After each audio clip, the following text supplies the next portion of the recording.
Trijaya FM. Apa sih esensi atau hal yang harus dipahami oleh masyarakat terkait dengan rancangan KUHP ini? KUHP kita ini atau RUU KUHP nasional ini adalah upaya untuk memerdekakan bangsa Indonesia. Sementara hukum kita yang paling dasar misalnya hukum pidana itu masih pakai hukum Belanda. Hukumnya kok dipakai terus. Oke. Jadi harus dipahami ini adalah upaya anak bangsa untuk melahirkan hukum pidana KUHP yang berkepribadian Indonesia, yang khas Indonesia. Tidak sekedar mengekor dari apa yang orang Eropa buat mengenai hal itu. Oke, kekhasan tadi termasuk mengadopsi hukum adat yang berlaku.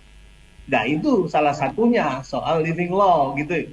Di dalam pemahaman kami di tim perancang KUHP dan juga umumnya ahli hukum Indonesia itu kan berbeda antara hukum dan undang-undang. Hukum itu meliputi undang-undang katakanlah dan juga hukum yang hidup dalam masyarakat.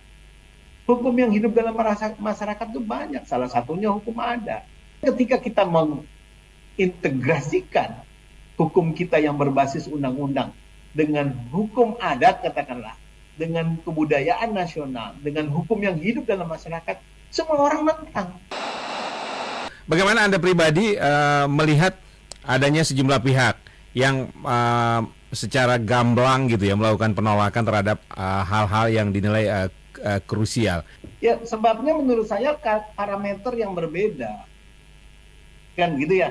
Kalau dari kalangan sarjana hukum, kan yang tentang juga ada juga yang sarjana hukum, kan begitu. Ya.